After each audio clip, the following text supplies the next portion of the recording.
ভাইরা যখন কথা বলেন তখন তো 1500 বছর আগে চলে যান এবং সৌদি আরব চলে যান।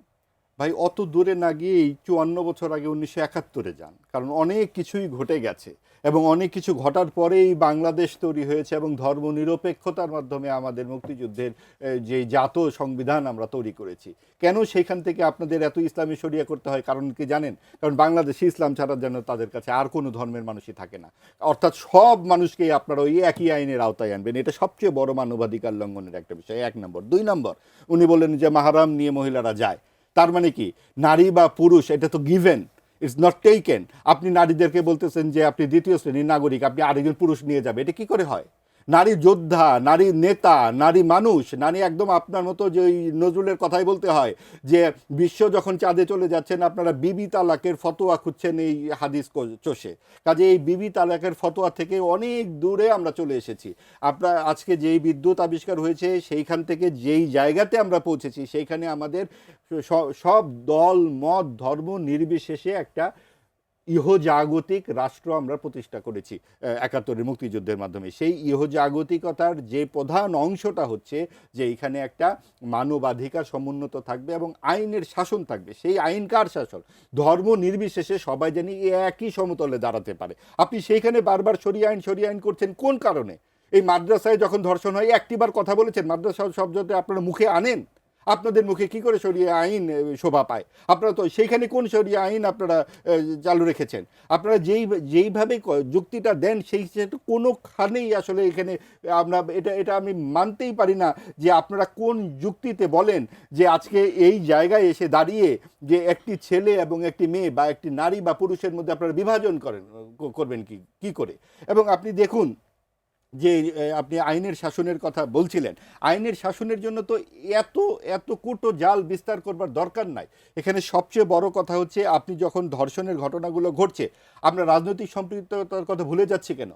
এই রাজনৈতিক প্রভাব বলয়ের কারণে যে কর্তৃত্ববাদ প্রতিষ্ঠা হয় সেটা তো ধর্ষণের পেছনে অনেক বড় ভূমিকা রাখে। আপনি যখন যে দল রাষ্ট্র ক্ষমতায় থাকে তখন তারা নানান রকম ডালপালা বিস্তার করে, সেগুলা কিন্তু এই এই পুরুষতন্ত্রকে যেমন প্রভাবিত করে এই ধর্ষণেও প্রভাবিত করে। আপনারা কেন বলছেন না একবারও যে রাজনৈতিক সংশ্লিষ্টতার যে কোনো কিছুই হোক এই বিচারে যেন প্রভাব ফেলতে না পারে? আমরা তো দেখেছি বারবার এই প্রভাব পড়ে এবং যেই দ্রুত বিচার আইনের কথা বলা হচ্ছে, যে দ্রুত ট্রাইব্যুনাল করা হচ্ছে, সেইখানেও যাতে আমরা ভবিষ্যতেও এই রাজনৈতিক প্রভাব বলয় মুক্ত দেখি। তারেক রহমান সাহেব প্রধানমন্ত্রী হিসেবে যখন 30 দিনের কথাটা বলেছেন তার কথার প্রত্যয়টা কি? আপনি সেইটারও বিরোধিতা করছেন, আপনি মধ্যযুগেরও বিরোধিতা করছেন, সব কিছুরই বিরোধিতা করছেন। তার মানে কি? তার দায়িত্বটা সাম্প্রদায়িক দলের হাতে দিয়ে দেওয়াটাই ভালো, এই তো চাচ্ছেন? দুঃখিত, দেশের মানুষ তাকে পাঠিয়েছে, প্রধানমন্ত্রী বানিয়েছে সংসদে, তিনি যে কথাটা বলেছেন যে 30 দিনের মধ্যে এটা বিচার কার্যকর হবে, এটা হচ্ছে এক ধরনের কমিটমেন্ট, প্রত্যয়। তার মানে তিনি বলেন নাই যে এখানে ফাঁসি হয়ে যাবে। এবং তিনি যখন এই কথাটা বলছেন আইন কানুনের ভেতর দিয়েই তো যাবে। এখন যাওয়ার জন্য যেই পদ্ধতিগুলো দরকার সকলে মিলে সেটা আমরা তৈরি করি। আর টেলিভিশনে এই ধরনের ক্রূরতা দেখানো, নিষ্ঠুরতা দেখানোর কোনোভাবেই আমি পক্ষপাতী নই, কারণ নানান বয়সী শিশুরা এই সব দেখবে। আমরা কোন মূল্যবোধ সামনে রাখছি? আমরা যখন টক শোতে এইভাবে ঝগড়া করি, উঠে যাই, এগুলো আসলে শিশুদেরকে কি শেখায়? কাজে আমাদেরকে মনে রাখতে হবে আমরা যেই কথাগুলো বলছি, সেই যা আমরা আচরণ করছি, যে সহিষ্ণুতার সমাজের কথা আমরা বলছি, আমরা কি তা মানছি কিনা? আমরা আমরা টেলিভিশনে ফাঁসি দেখাতে চাচ্ছি কেন? আমরা কি একটা আইন করতে পারি না? এটা কি একটা সভ্য দেশ নয়? আপনি যে আমেরিকার কথা বললেন ওয়েবসাইটে বিচার দেওয়া যায়, সেই রকম একটা ওয়েবসাইট আমাদের এই দেশে তৈরি হতে পারে না? আপনি কেন 1500 বছর আগে যেতে চান? আপনার এই দেশে আর কোনো ধর্মের মানুষ নাই? আপনি শুধুমাত্র একটি ধর্মের মানুষের জন্য কেন চিন্তা করবেন?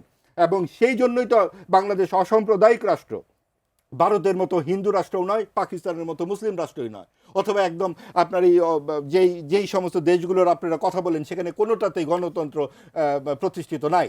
আমরা এত রক্তের বিনিময়ে গণতন্ত্র প্রতিষ্ঠিত করেছি অবশ্যই দেশটাকে ইহজাগতিক এবং অসাম্প্রদায়িক পথে হাঁটবার জন্যই। আপনি দেখুন যেই প্রসঙ্গে আমরা কথা বলছিলাম যে আইনের শাসন, আমরা যদি মূল্যবোধের চর্চা না করি, আপনি দেখুন মাদ্রাসায় জাতীয় সঙ্গীত গাওয়া হয় না, একটা শিশু গান গাবে না, ছবি আঁকবে না, সে একটা মেয়ে হয়েই থাকবে, তাকে একটা বস্তা বানিয়ে আপনি বাজারে পাঠিয়ে দেবেন, এটা হয়।